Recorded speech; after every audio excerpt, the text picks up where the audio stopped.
नेपालमा संहिता दोषी छु भन्दा 1 वर्षको अवधिमा हेर्ने हो भने धेरै नै उल्लेख्य देखिने कामहरू हामी गर्न सफल भएका छौँ। त्यसबाट मलाई लाग्छ हाम्रा महाङ्कालवासी दाजुभाइ दिदीबहिनीहरू चाहिँ हामीहरूबाट पक्कै पनि केही हुन्छ भन्ने आशामा चाहिँ उहाँहरू देखिनु भएको छ। कमसेकम त्यो मन जित्न सक्नु नै हाम्रो लागि चाहिँ सफलताको पहिलो खुड्किलोको रूपमा हामीले लिएका छौँ। भौतिक पूर्वाधारतर्फ शिक्षा, स्वास्थ्य, सामाजिक विकासतर्फ हामीले चाहिँ बजेट हाम्रो सीमित स्रोत र साधन जति चाहिँ गाउँपालिकाबाट हामीलाई प्राप्त भएको थियो त्यसको समुचित तरिकाले हामीले चाहिँ व्यवस्थापन गर्ने र त्यसको कार्यान्वयन पक्षमा लागेका छौँ। महाङ्काल गाउँपालिकाले चाहिँ सुरुदेखि नै हामी निर्वाचित भए पश्चात नै विकासमा चाहिँ विविधतामा एकता, सुशासन, समृद्धि हाम्रो प्रतिबद्धता भन्ने नाराका साथ हामी अगाडि बढेको अवस्था छ। यद्यपि हाम्रो भौगोलिक अवस्था चाहिँ अलिकति ग्रामीण अनुहार भएको हुनाले हामीले पूर्वाधारको विकासहरू गर्नको लागि चाहिँ पर्याप्त मात्रामा बजेट छैन। अब हाम्रो आन्तरिक स्रोत पनि कम छ, तैपनि हामीले विनियोजित रकम मध्येबाट 62 लाख हाराहारमा चाहिँ हामीले प्रत्येक वडामा विनियोजित भएको रकमबाट अहिले हामीले प्रारम्भिक चरणमा 15 महिनाको अवस्थामा हेर्दाखेरि सन्तोषजनक कार्यक्रमहरू, सन्तोषजनक विकासको योजनाहरू हामीले गरेर आएका छौँ। हामी जुन बैतरणी खोलो हामी आइसकेपछि दुई ठाउँमा ठुला कल्भर्ट हामीले बनाइसक्यौँ। त्यो कल्भर्टको कारणले गर्दाखेरि अहिले वारिपारी गर्न अत्यन्तै सहज भएको छ। त्यसको अलावा जुन पर्यटकीय स्थल कालेश्वर जाने बाटोमा हामीले 2 ठाउँमा अत्यन्तै गाह्रो ठाउँहरूमा ढलान गर्न सफल भयौँ। त्यस्तै तपाईँको गढीको कुरा अघि मैले गरिहालेँ, जहाँ ऐतिहासिक गढीमा पुग्नको लागि मोटर बाटो थिएन।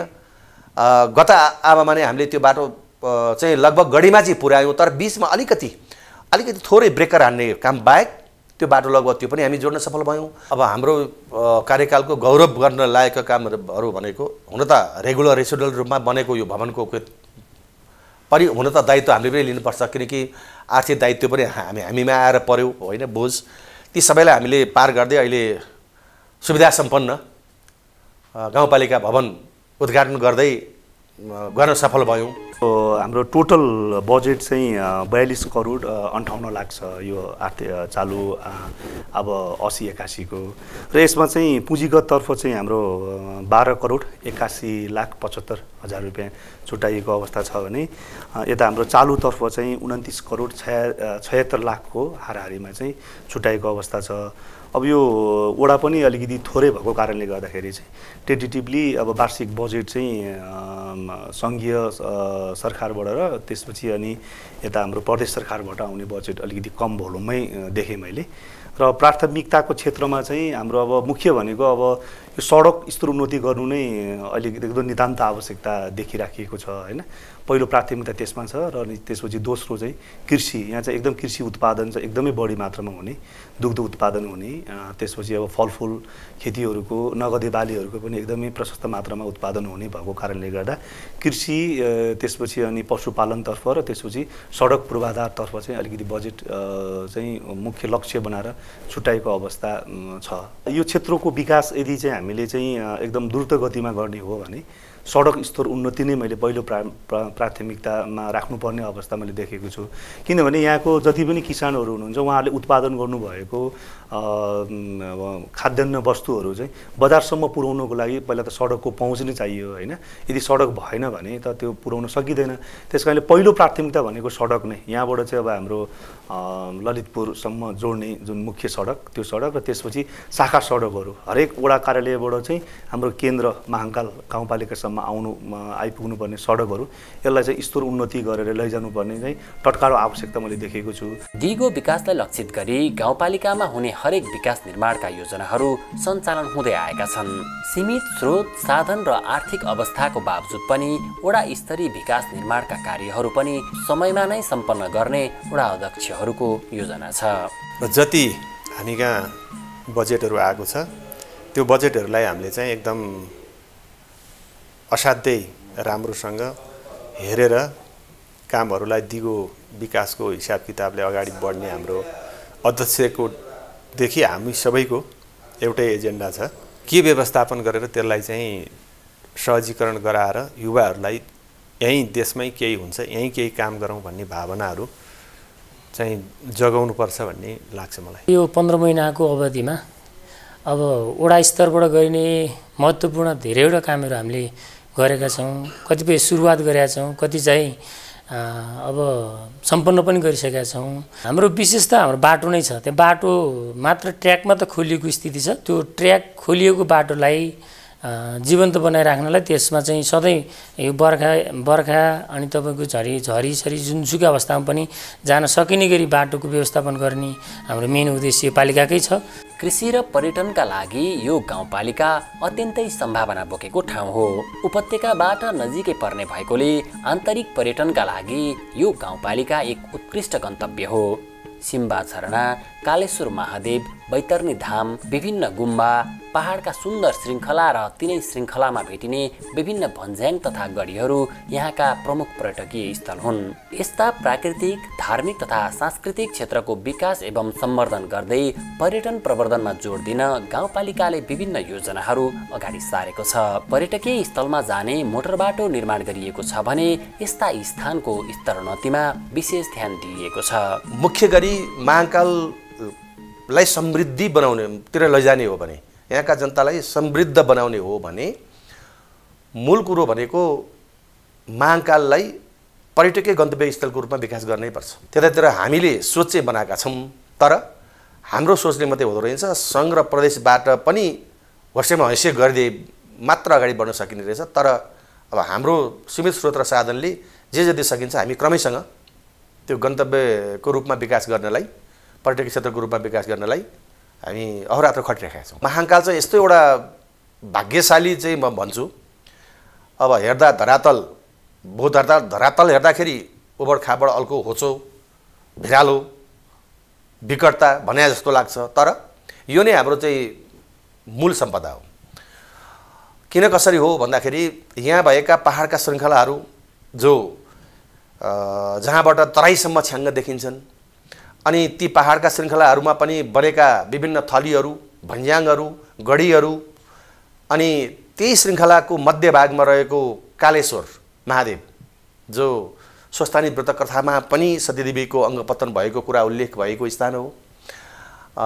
अनि त्यो लगायत यहाँ अर्को धार्मिक दृष्टिकोणले अत्यन्तै महत्त्वपूर्ण मानिएको धार्मिक धर्म ग्रन्थहरूमा वर्णित बैतरणी धाम, अब त्यस्तै लोङतोङ गुम्बा अर्को यहाँको सुन्दरता हो जो बौद्ध मार्गीहरूको लागि अत्यन्तै पवित्र धार्मिक स्थलको रूपमा मानिन्छ। अब त्यस्तै तपाईँको प्राकृतिक रूपले सिम्बा झरना भयो, अनि पालाजु झरना। गाउँपालिका अध्यक्ष लामो समय शिक्षण पेसामा आबद्ध भएकोले पनि उहाँले शिक्षा क्षेत्रको विकासका लागि विशेष जोड दिनुभएको छ। यस गाउँपालिकामा हाल निजी र सामुदायिक गरी 27 वटा विद्यालय सञ्चालनमा छन्, जसमध्ये एउटा प्राविधिक विद्यालयका रूपमा सञ्चालन हुँदै आएको छ। विद्यालयको खस्कँदो गुणस्तर सुधार गर्न गाउँपालिकाले अङ्ग्रेजी माध्यमबाट सुरु गर्ने नीति ल्याएको छ। यस्तै विद्यालयको भौतिक पूर्वाधार निर्माण, शिक्षक समायोजन, फर्निचर, शैक्षिक सामग्री व्यवस्थापन लगायत आवश्यकता अनुसार गाउँपालिकाले सहयोग गर्दै आएको छ। हामी कहाँ अहिले 26 वटा सरकारी र एउटा बोर्डिङ गरेर 27 वटा विद्यालयहरू छन्। ती सबै विद्यालयहरूमा हामी पुग्यौँ पनि हामी कहाँ शिक्षाको अवस्था चाहिँ अलिकति खसेकै अवस्था हामीले पायौँ। हरेक विद्यालयमा चालु आबबाट नै हरेक स्कुलले कमसेकम अङ्ग्रेजी माध्यमबाट सुरुवात चाहिँ गर्नुपर्ने भनेर हामीले सबै स्कुललाई निर्देशन दिइसकेको अवस्था छ। काहीँ शिक्षकहरूको सङ्ख्या धेरै, काहीँ थोरै भएको अवस्था थियो र त्यसलाई पनि शिक्षकहरू बढी भएको ठाउँबाट झिकेर थोरै भएकोलाई पुर्याउने काम हामीले गरी पनि राखेका छौँ। अब यही हाम्रो ग्राउन्ड पनि अहिले वडा कार्यालयले काम गरिदिएको।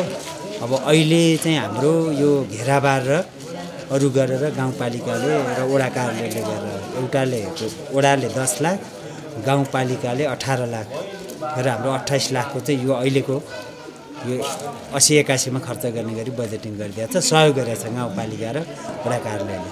राम्रै छ। विशेष गरेर अब भर्खरै एउटा हामीको लागि अघिल्लो आर्थिक वर्षमा खानेपानीको लागि पनि राम्रै सम्पन्न हुन सक्ने गरी एउटा आयोजना पनि आएको थियो, जसलाई हामीले सम्पन्न गरिसकेका पनि छौँ।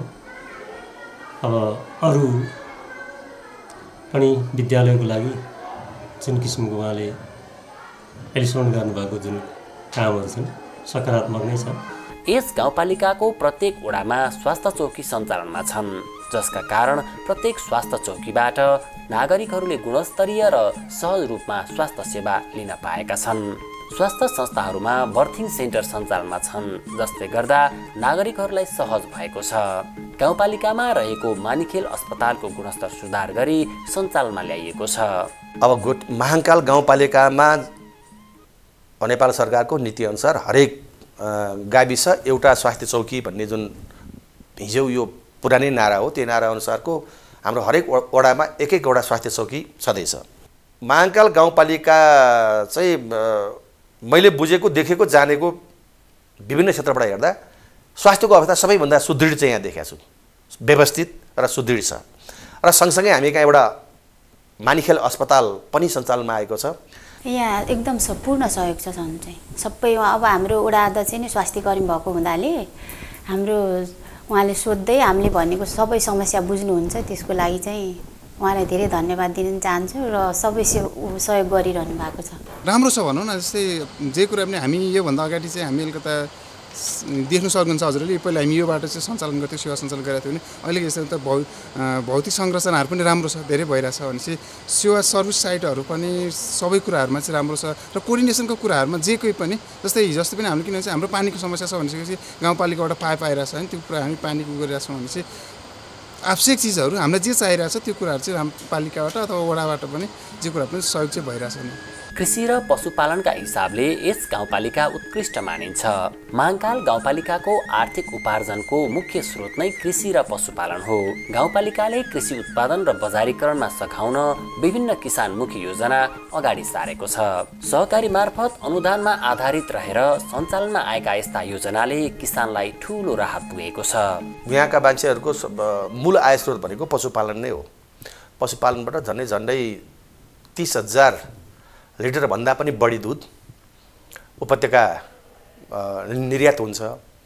काउलीहरू हुन्छ, बन्दा हुन्छ, काँक्रो हुन्छ। तपाईँको अहिलेको सिजनमा चाहिँ मकैभित्र चाहिँ काँक्रो हुन्छ, फर्सी हुन्छ। तपाईँको एउटै किसानले 3 लाख 4 लाख 6 लाखसम्मको चाहिँ काँक्रो बेचिरहेको हुन्छ। सहकारी रूपमा चाहिँ पशुपालनहरूलाई चाहिँ अगाडि बढाउनु पर्यो होइन।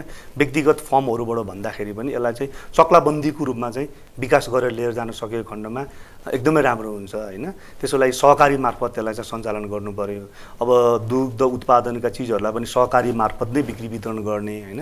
त्यसपछि त्यो सहकारीद्वारा चाहिँ परिचालन गर्न सकेको खण्डमा चाहिँ एकदमै राम्रो हुन्छ। एउटा इन्डिभिजुअल फर्महरू भन्दा पनि त्यसरी गर्ने र खेती प्रणाली गर्दाखेरि पनि अब चक्लाबन्दी रूपमा चाहिँ खेती प्रणालीलाई चाहिँ अगाडि बढाउन सक्यो भने एकदमै राम्रो हुन्छ।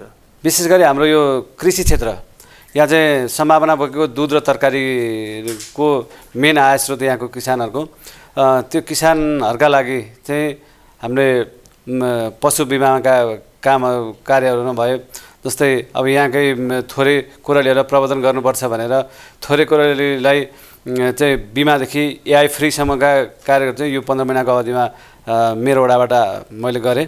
खास म बेमौसमी गर्छु खेती भन्नाले। अब अरूले चाहिँ तोरी गहुँ केराउलाई नै फोकस गरे हुन्छ, म चाहिँ बजारलाई हेरेर बेमौसमी खेती गर्छु। आम्दानी चाहिँ अब यो समयअनुसार सिजनल हो, कहिलेकाहीँ बजारले भाउ पनि पाउँछ, कहिले पाउँदैन। अब प्राकृतिक हिसाबले सुसम्पन्न यस महाकाल गाउँपालिकामा प्रशस्त मात्रामा पानीको मुहान छ। 1-2 ठाउँ बाहेक खानेपानी तथा कृषि सिँचाइका लागि प्रशस्त मात्रामा पानीको पहुँच पुगेको छ। प्रत्येक घरमा खानेपानीको धारा पुगेका कारण आम नागरिकलाई सहज भएको छ। महाकाल गाउँपालिकामा खानेपानीको समस्या नभएको पनि होइन, छँदा पनि छैन भन्ने खालको कुरो चाहिँ मैले यहाँलाई अनुरोध गर्न चाहेँ। कस्तो भन्दाखेरि अधिकांशको घरमा नै पाइप चाहिँ पुगेकै छ। यता कता अववादको रूपमा कोही कसैले पल्लो घरसम्म पानी लिन पर्ने समस्या रह्यो होला, अथवा बर्खायाममा पानी धमिलो आएर अथवा पाइप टालिएर पानी आएन होला, अथवा हिउँदयाममा अत्यन्तै सुक्खा भएर पानीको अलिकति क्वान्टिटी नपुगेर होला। नत्र भने त्यति ठुलो समस्या चाहिँ जो काठमाडौँतिर पानीको हाहाकार मारामारी देखिन्छ, तर हाम्रो चाहिँ एरियामा, हाम्रो भेगमा चाहिँ त्यस्तो ठुलो हाहाकार चाहिँ मेरो चाहिँ बुझाइमा चाहिँ छैन। भौतिक पूर्वाधारसँगै देखाउँदै गर्दाखेरि दायित्व पनि सिकाउनुपर्छ भन्ने मान्छे हो म चाहिँ। कृषिलाई जोड दिएर गयौँ भने त्यो समग्रमा मैला त्यहीँबाट उठ्छ जस्तो लाग्छ कि म चाहिँ प्रत्येक घरलाई कसरी छुने भन्ने विषयमा चाहिँ मनमा लागिरहेको हुन्छ। हामीले चाहिँ जितेर केही समय पछाडि चाहिँ ज्येष्ठ नागरिक कार्डहरू चाहिँ हामीले वडामा वितरण गऱ्यौँ। जस्तै अफाङ्ग कार्डहरू भए अनि तपाईँको चाहिँ हामीले हेल्थ क्याम्पहरू पनि अब सम्बन्धित ठाउँहरूमा लाने कोसिस गऱ्यौँ। जनताका चाहना पूरा गर्न लागि पर्नुभएका गाउँपालिकाका अध्यक्ष गणेश बहादुर केसी आफूले जनताको सेवा गर्न पाएकोमा खुसी हुनुहुन्छ। समृद्ध महाकाल निर्माणका लागि गाउँपालिकावासीले होस्टेमा हैसे गर्दै विकास निर्माणका सम्पूर्ण काममा सहयोग गरिदिन उहाँले आग्रह गर्नुभएको छ। म सम्पूर्ण आदरणीय महाकाल गाउँपालिकाका आमा बुबा दाजुभाइ दिदीबहिनीहरू सबैलाई अनुरोध गर्न चाहन्छु कि तपाईँहरूको अमूल्य मतको विश्वासले आज हामी यो ठाउँमा छौँ। हामी हाम्रो दायित्वबाट नपन्चिकन अहोरात्र खटेर यहाँकै सेवा गरिरहेका छौँ। समृद्ध महाकाल बनाउने हाम्रो सपना छ, हाम्रो लक्ष्य छ।